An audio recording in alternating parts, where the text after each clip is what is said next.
presented by the Strong Blue Line Foundation and powered by Moose Ridge Coffee in Snake River Landing, Idaho Falls. Welcome to the podcast, where former San Antonio police officer, author, and pastor Tim Rupp walks you through real-life scenarios involving our police officers and digs into the depths of facts and opinions on each case. This is Cop Talk, and it starts now. Hello and welcome to Cop Talk, the radio show and podcast of the Strong Blue Line. I'm Tim Rupp, and joining me is my friend and the operations manager for the Rev.FM, Mr. Gary Austin. Hello, Gary. Hey, Tim. Good to hear you. Yeah, it's good. It's good to be heard back. That ice storm that came through, and we survived it, got through it. I'm glad. It's crazy. We come down here and you think, oh, you're heading south for the winter. Now, I can't really say it's like snowbirds. Right. We're not going down to Arizona, or to Southern California or to Florida. But we get down here and get this ice storm. Well, Idaho is fine. Yeah, right. as far as snow and stuff. It is the strangest thing. Crazy. Yeah, it really is. It's, I was thinking the other day, in fact, I was telling my wife, Carrie, it's not that I'm a fan of the cold. A lot of people say, oh, it's cold. Gary loves the cold. Well, it's not the cold that I enjoy. It's just that the cold is more bearable when you have snow. It is. Well, and I know you're just, you like to play in the snow. Yeah, I do. Yeah. The snow skiing, enthusiast. the snowboarding, and all that fun stuff. Yeah. And the snow is just absolutely beautiful. Yeah. I miss this year not having a white Christmas. I know. I do too. I feel the same. I mean, that was the first year in the 18 Christmases we've been in Idaho, the first one without a white Christmas. Oh, wow. That is an unusual fact. It is, man. That's crazy. But anyways. Well, I'm glad you're doing good. Yep. Glad you're okay. We're getting right through winter. February the 11th, halfway through February almost. Yeah. And here we are. And we're going to talk about some technology stuff today. AI. Great. So we're going to get into that. But before we do, I want to go over to the Officer Down Memorial page. Officers were killed in the line of duty on this date in history, February 11th. And Gary, I've got one from February 11th, 1891. Oh. Junction City Police Department, Kentucky. Marshal George Wells. Town Marshal George Wells was attempting to arrest 9 raftsmen who had come into the town and caused a disturbance at a local saloon. So, Gary, you know what a raftsman is? No. A raftsman is a guy that runs a raft, like on a river, going down the river. When I read it, I'm like, that's what I think it is, but is that some term for something else? And no, that's what it is. You don't think about raftsmen today, but they put cargo on rafts, big rafts, and you had a big pole, and you went down the river and you kept the raft in the middle of the river, I guess, and from going to the side. Well, that makes sense now. Yeah. Anyways, Marshal Wells was attempting to arrest 9 raftsmen who had come into town and causing disturbance at a local saloon. Here we are again in a local saloon or a bar where a lot of bad stuff happens. Yeah. When Marshal Wells located the men, he attempted to arrest them, but was shot several times. All of the men were arrested and charged in connection with the murder. 2 were sentenced to life in prison, and the others were convicted of lesser crimes after assisting the prosecution. Marshal Wells, 43 years old, was a Civil War Union veteran and served with the Junction City Police Department for at least 5 years. He's survived by his wife and 6 children. Huh. So, it says here that he was a Civil War Union veteran. He was 43 years old when he died in 1891. That's 25 years after the Civil War. Wow. So he was pretty young. He was a teenager when he was in the Civil War. Huh. He was a young man. That is so interesting. Yeah. 6 kids. Huh. Yeah. 6 kids, 43 years old. Hmm. And who do you have there, Gary? This is Officer Julian Becerra, Fountain Police Department out of Colorado, end of watch, February 11th, 2023. So a few years ago now. But Officer Julian Becerra was one of several officers who were pursuing carjacking suspects. And these suspects, I tell you, they were pursued by multiple agencies over the course of several hours. Wow. And during this course, they attempted to carjack a second vehicle, led these officers on another pursuit, which was they were headed toward Colorado Springs, but their vehicle was partially disabled after some stop sticks were deployed, and the vehicle was stopped, and all three occupants, though, fled on foot with the officers in pursuit. But what happened was Officer Becerra was chasing one of the suspects when he fell from an overpass to the pavement, which was approximately 40 feet below. Wow. And he was transported to a hospital where he remained until succumbing to his injuries, I guess that same day. So, but all three suspects did end up apprehended. Officer Becerra, he was 35. He was a U.S. Air Force veteran, served with the Fountain Police Department for 4.5 years, and was assigned to the K-9 unit, survived by his wife and 2 children. So, yeah, Too bad. Yeah, very scary. I've said it before, I appreciate these because there's so many different cases, so many different, it's not just by being shot in the line of fire or in the line of duty or, but this officer, he slipped from an overpass or fell from an overpass and can't even imagine, that's in pursuit, Yeah, that's, in February and it Colorado Springs area is, and he could have hit some ice and slipped over, went over the edge. Right. Don't know how he fell. Yeah. But he was in pursuit of these guys, and very, very dangerous job, man. It sure is. So, Yep. 35 years old, prime of life with 2 kids and a wife, and wow. Yeah. That's too bad. Yep. All right, Gary, what we have here is, I got this article, this was at the first of the year, January 2nd. This comes from the New York Times, dated January 2nd, 2026. And it got my eye because it's talking about AI hating. Of course, AI stands for artificial intelligence. And, we've dubbed it artificial intelligence, and that's kind of an interesting name, I'll say. Yeah, it is. Because you think of intelligence, but then it's artificial. Well, if something is intelligent, is it artificial? So it's kind of like, so what are we saying here? Anyways, we're talking about AI and all that it's going to, and I thought this was very interesting. So let me just read through this article as we talk about it and see what's going on. And this comes from Evan Gorlick of the New York Times. And Evan writes this. He says, I've interviewed dozens of AI haters. Technological change can be unsettling. Industrialization brought a moral panic. Telegraphs, radios, telephones, and TVs were hard to swallow.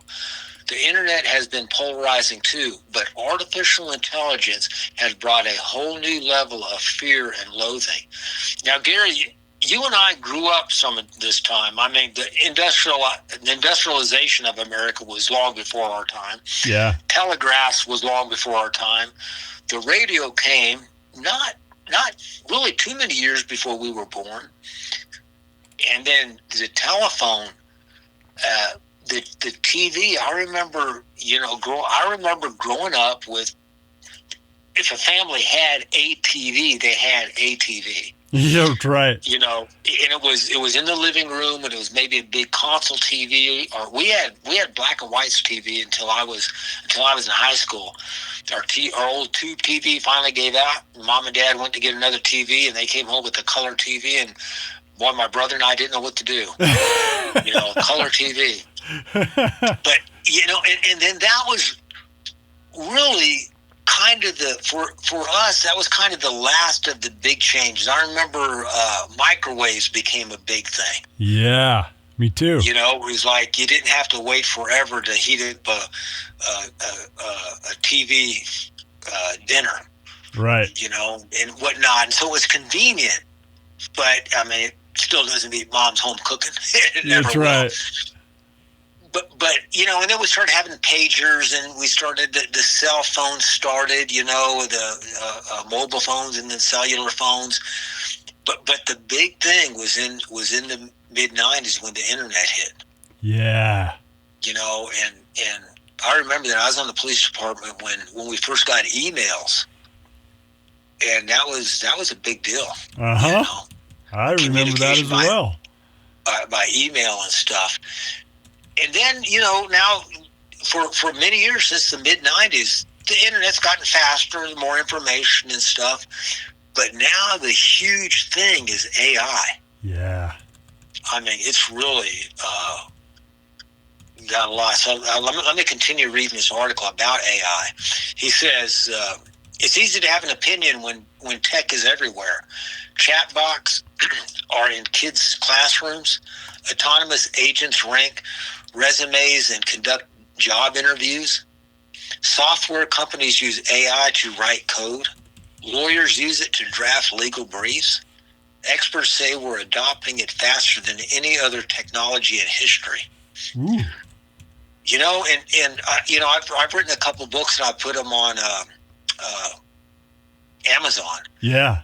And about 2 years ago, if I'd go on there and put a book on, or if I would update a book a little bit, sometimes I find a couple edits I need to reload the manuscript. Uh-huh. And now they have a thing on there that says, "Did you use AI to write this book?"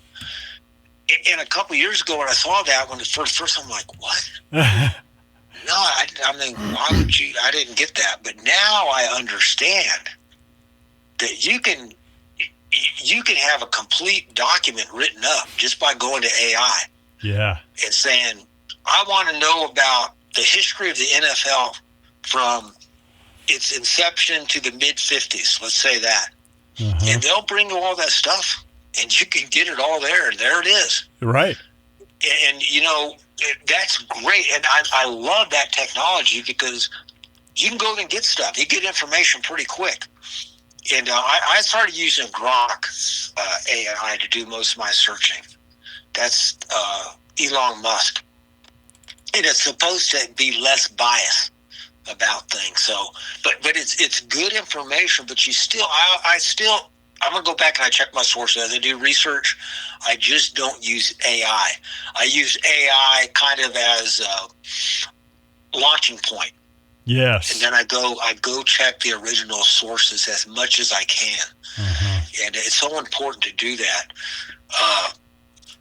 But I know that you use AI with the radio station. Is that right? Yes. Yeah, that's exactly right. Yeah, our news is based off of AI. It's a artificial voice. No, you're kidding me. No. Yep.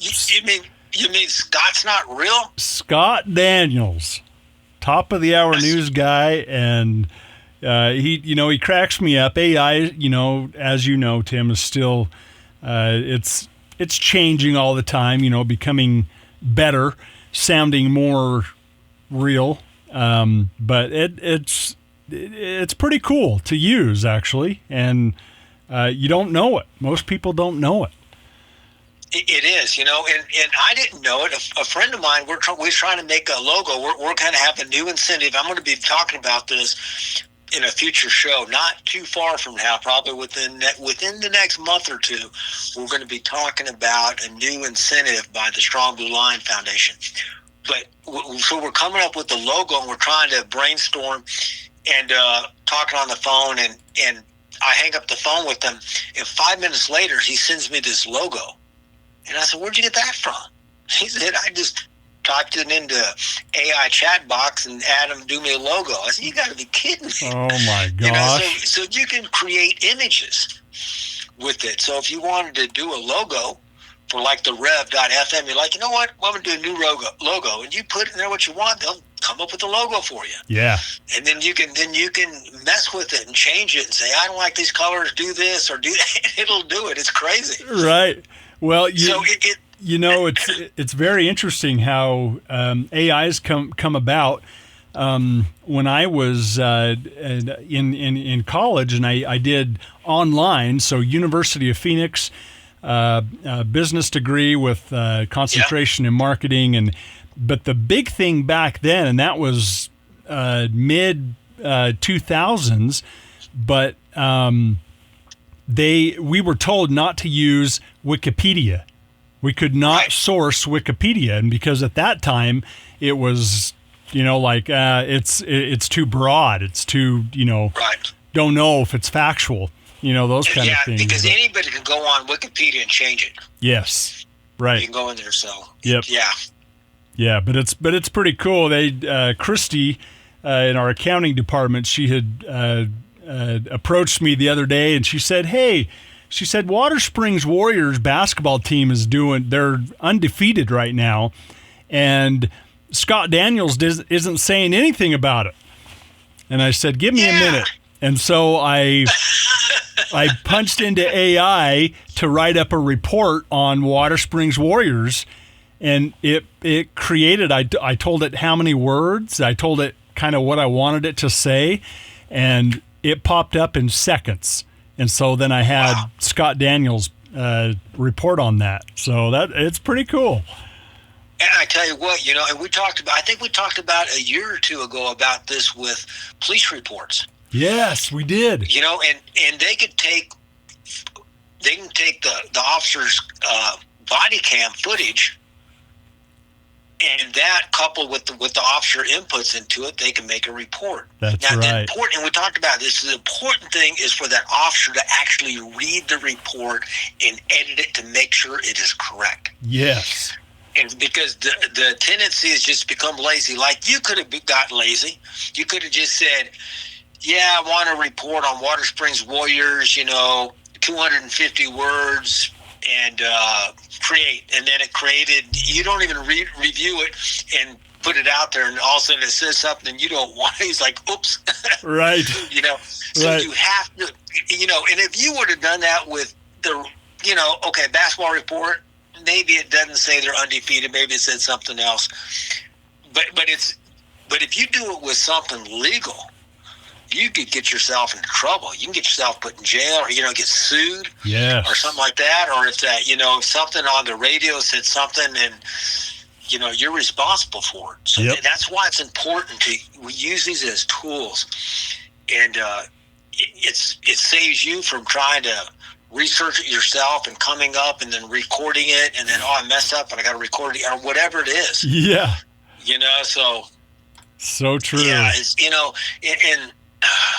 but it's scary. I'm going to continue on reading this article. This is pretty interesting. It says, he continues on, and this is Evan Gerlich from the New York Times. As these tools spread, the ranks and skeptics are growing. Haters too. Most Americans are concerned about AI, polling shows. Few are excited, and 4 out of 5 of those optimists still say they're alarmed. So even people that are on board with it are like kind of a little bit leery about it. Yeah. The freak out shows up everywhere. Hollywood screenwriters and actors went on strike when they thought AI might replace them, i.e. Scott Daniels. Yeah. Nurses in California protested the rush to implement what they called untested and unregulated technology. Hordes of haters vandalized ads for AI on the New York City subway. Doomsayers warned that AI will annihilate the human race. And here's how to understand that animosity. I'm going to tell you right now, Gary, AI will not annihilate the human race. No. And I can guarantee you that. Well, how do you know that, Tim? Because I've read the book. Yeah. I've read the book. God is still in control. Humanity, AI is not good. Now, can AI do a lot? Could it cause people death? Yes, it could. It very well could. Yeah. We start relying on this stuff. You think about nursing. Nurses make mistakes. Doctors and nurses, they make mistakes. Sometimes they make mistakes because they're incompetent. Mostly not, but sometimes it's because of incompetence, or sometimes it's because they're just tired and worn, or something. If they just miss something, they make mistakes. However, I still want to talk to a human doctor that I can trust, that's listening to me as I give him or her input to what's going on. I don't want a robot doing surgery on me. Yeah. If I go to surgery, I want somebody like Dr. Ben Carson. Okay. That's right. Yeah. I'm gonna have him do surgery if I could afford him, and if he's still doing surgery actively, I'm gonna have somebody like that. I'm gonna have a person do that. If I'm in the hospital and I ding the bell, I want a human being to show up. Yes. I don't want a robot to show up and give me a shot or give me some pills that I need because I need something. I want to talk to somebody. There's that human touch. So there's some things that cannot be. Now think about this, Gary. I used to do my taxes by myself years ago. I've done it for years and years. Uh-huh. And then things started getting more complicated. And then I started using like TurboTax. And so I was using that. And somehow that got wrong, and the IRS came and said, oh, you owe this much back tax. It wasn't a lot, but it was some tax. And plus you owe penalties, which I can't believe the IRS still does that. It's ridiculous. Yeah. But I had to pay it. I said, no, it's not worth it. So I started going to the CPA. But now think about AI can replace CPAs pretty easily. Yes. Because the AI can search. Where TurboTax, you just put stuff in, and if you miss it, it kicked it back out. And it's just, it filed it, and that was it. So if you messed up on the entry, it messed up. AI would check your stuff. And I think we'd be more critical. So yes. There are some jobs. People are going to lose their jobs over this. We see it already in Walmart with the self-scan stuff. People are already losing jobs because of technology. Yep. But that means you just need to change your background of what you're doing. Exactly. And, yeah. Oh, Gary, did you check the time? Oh, plumb out of time. Me? Hey, can we continue this next week? Yeah, I think that'd be good. Good conversation. I think, yeah, we'll finish this up next week. I didn't know. I said, oh man, I hope we get through this article and don't have too much time left over. We didn't get through it. This is interesting stuff, though. Yeah, it really is. So we'll continue talking about AI next time. Thanks for listening in. You can catch Cop Talk on Amazon, Google, Apple, and Spotify podcast platforms. If you have a topic or question you want to address on Cop Talk, send me an email. You can email suggestions, questions, comments, or complaints to coptalk@therev.fm. coptalk@therev.fm. Thought from the good book today. Listen to the advice and accept instruction that you may gain wisdom in the future. Many are the plans in the mind of a man, but it is the purpose of the Lord that will stand. Thanks for joining us and helping to make the thin blue line a strong blue line. Cop Talk is presented by the Strong Blue Line Foundation and sponsored by Moose Ridge Coffee in Snake River Landing, Idaho Falls. Questions and comments are always welcome by email to coptalk@therev.fm. Listen, follow, leave a review, and share this podcast on Spotify, Apple Podcasts, Amazon Music, or YouTube. And visit thestrongblueline.org to learn how you can be a supporter. Cop Talk is a Rev FM production, produced and edited by Gary Austin. Thank you for joining us on Cop Talk.